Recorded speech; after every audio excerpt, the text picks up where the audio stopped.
All right, we'll get into graphing quadratic functions. So it says essential understanding of quadratic function is a type of nonlinear function that models certain situations where the rate of change is not constant. The graph of quadratic function is a symmetric curve with a highest, which is a maximum, or lowest, the minimum, point corresponding to maximum or minimum value. So quadratic function standard form is y equals ax squared plus bx plus c, where a and b are coefficients, and so there's numbers in front of the variable, but a can't be 0, because if a is 0, it's going to knock off that x squared, and it would be a linear function. So a can't be 0, it can be some other number, and c is the constant. And also, when it's in standard form, that's also the y-intercept. It's where it crosses the y-axis. The graph of a quadratic function is a parabola. And it looks like either this or this. And we'll get into it in just a moment on why it looks like those two different ways. And so, first one, changing of a. So we're going to see what happens when you change the value of a. So for x squared, this is the parent function. There's been no shifts, left, right, up, down, anything like that. If we were to plug this in the calculator, and I'll go ahead and show you that plug-in, y equals x squared. And so that's what the graph looks like. I can go to my table and fill out this table. So when x is -2, y is 4. When x is -1, y is 1. X is 0, y is 0, 1, 1, and 2, 4. So we'll plot all these points, 0, 1, 1, 2, 4. And feel free to pause the video as needed to catch up. And so it's going to look like this. All right, so that's my parent function. All right. Next off, we've got 3x squared. And so if I were to plug in 3x squared, so let's go back in here. And I'll do it with a different one so you can see the difference in the calculator as well. But if I plug in 3x squared, there's what the graph looks like. It got a little bit narrower. And if I go to the table, when x is -2, I'm going to look at the red graph. My y is 12. -1 goes with 3. 0 is still 0. And then we have 3 and 12. And so you have 0, 0. 1 goes with 3. 1, 2, 3 on both sides. But 12 goes off the graph, so it's going to be a pretty narrow parabola right there. And so this is x squared, this is 3x squared. And then for 5x squared, I'll come down, I'll do a different one again so we can see the difference. It got even narrower. If I go to the table, now I'm looking at the black numbers. When x is -2, y is 20, 5, 0, 5, and 20.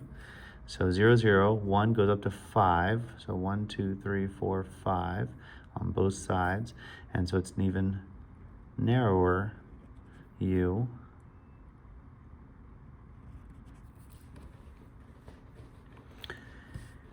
And so, and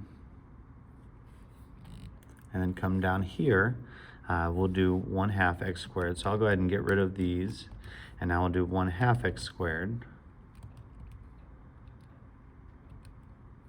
And we'll graph it. So there's the parent function, then there's the 1/2. So the 1/2 got even wider. So this one's my 5x squared. And so I'll go into my table.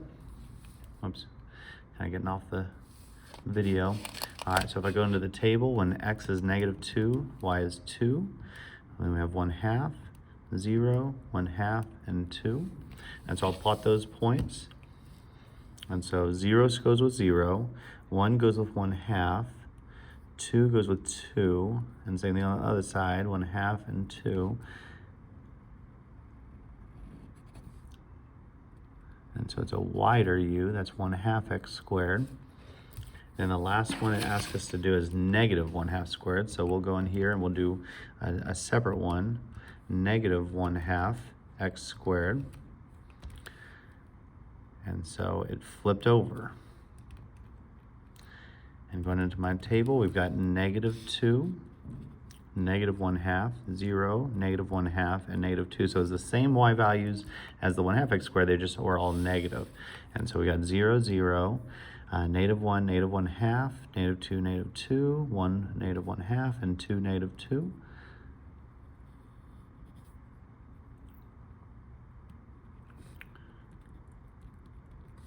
And so if A is positive, it's going to be regular, meaning it's going to be up. If A is negative, it's going to reflect over the x-axis, which means it's going to be a downward shaped U. That's what the negative did on this one. And then as A gets bigger than 1, so like the 3 and 5, it's vertically stretched, which means it gets narrower or skinnier. And if A gets smaller than 1, so somewhere between 0 to 1, so like 1/2, 1/3, things like that, then it's a vertically compressed, which means it gets wider.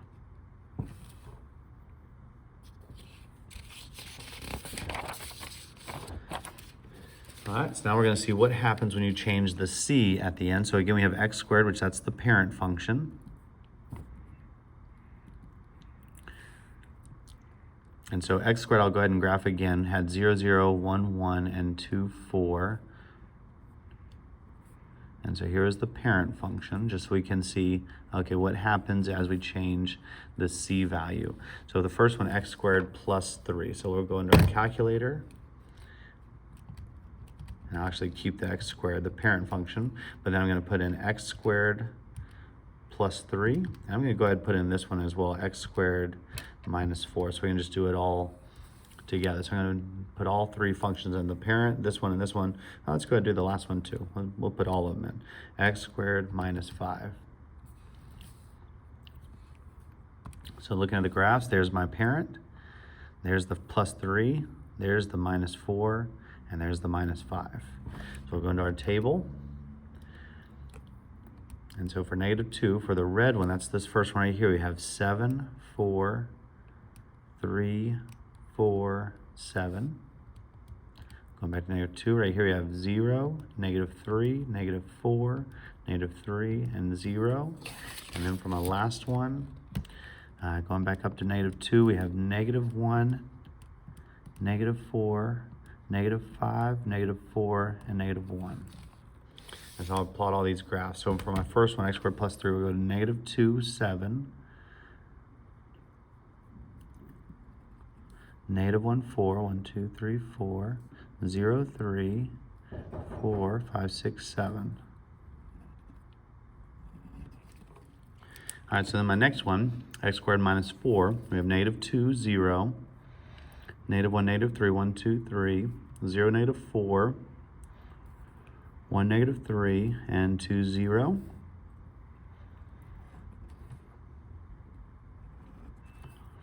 And so that's x squared minus 4. This one was x, that's Evan's x squared. This one's x squared plus 3.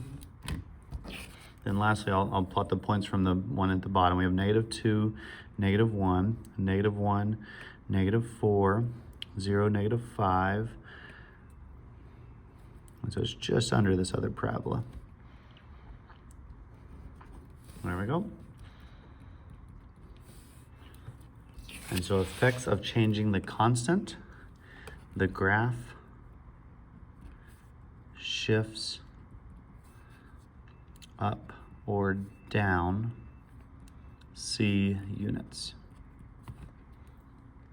So a whole graph either moves up or it moves down. The axis of symmetry is the line cutting the parabola in half. I'll put vertical line, the vertical line cutting the parabola in half. And so it's always x equals and whatever the x value from vertex. The vertex is the turning point of the graph or of the parabola. It's the highest or lowest point. If a parabola opens upward, meaning like that, the vertex is the minimum point or lowest point. If a parabola opens downward like that, the vertex is the maximum point or the highest point. So minimum point and maximum point. Minimum point is the lowest part of graph. Like that right there. The maximum point is the highest part of graph, which would be that right there. Domain and range. Domain is your x values. For parabolas, it's always going to be all real numbers.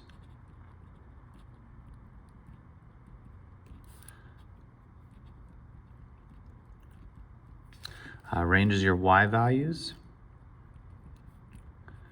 which if the parabola opens up, it's going to be whatever this lowest value is, the lowest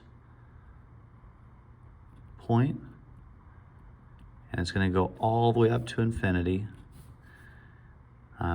But if the parabola opens downward, it's going to start it going all the way down to negative infinity, and it's going to go up to this highest point.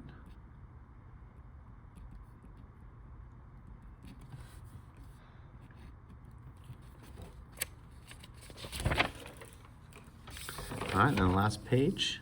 Identify the axis of symmetry, the vertex, and whether it's a minimum or maximum in the domain and range. So the axis of symmetry, 1, 2.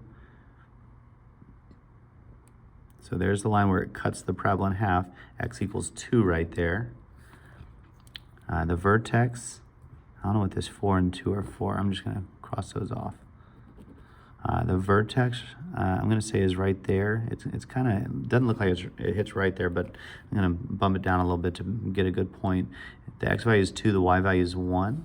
And so that's the vertex, 2, 1. The domain is always all real numbers every time. And the range has a lowest point of 1 and goes all the way up to infinity. So lowest point of 1 and goes all the way up to infinity. It says to state whether it has a minimum or maximum point. This one has a minimum. It's not on there, but I'll put it, a minimum.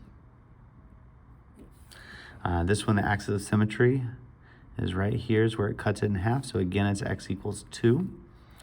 The vertex, again, looks to be 2, 1. All real numbers every time for domain. This one goes all the way down to negative infinity, and it goes up to the highest point of 1. And this one has a maximum. This one, let's see, 1, 2, 3. So axis of symmetry is x equals negative 3. This value is negative 3, 1, 2, 3, 4. It's hard to tell with these lines. 1, 2, 3. I'm going to say 5. But again, it's hard to see. It's whatever that point is right there. I'm going to say that it's negative 5, but it's kind of hard to read that line. Again, my domain is all real numbers, but my range, if that is true, my range goes from negative 5 all the way up to infinity. Axis of symmetry on this one is right on the y-axis, so x equals 0. My vertex is 0. Let's see, 1, 2, 3, 4. 0, negative 4. Domain's always all real numbers. My range goes low point of negative 4 all the way up to infinity. All right, on this one, axis of symmetry looks like x equals negative 1. And that looks like negative 1, 8 for the vertex. I forgot to say on this one. This one's a minimum. And this one's a minimum as well. All right, domain again is always all real numbers, and my range on this one goes all the way down to negative infinity and has a highest point of 8. This one gets cut right at the y-axis, so x equals 0. My vertex is 0, 1. That's the turning point right here. My domain is always all real numbers. My range goes low point of 1 all the way up to infinity. On this one, here's my axis of symmetry right here. Let's see, 1, 2, looks like 3, x equals 3. So my vertex is 3, and this goes down to, let's see, that's negative 5, so I'm going to say negative 6. Domain's always all real numbers, and my range goes from -6 all the way up to infinity. On this one, here's where it gets cut in half. Let's see, 1, 2, 3, x equals 3. And we have 3, comma, 0 for the vertex because it's right on the x-axis. And the range goes from as low to -infinity all the way up to 0. Tell whether each parabola opens up or down and whether the vertex is a maximum or minimum. So 4x squared, if you were to graph it, it's going to, since it's positive, it's going to go in the upward shape. So it's going to be up. And since it opens up, it has a minimum value. This one has a negative in front, which means it's going to open down.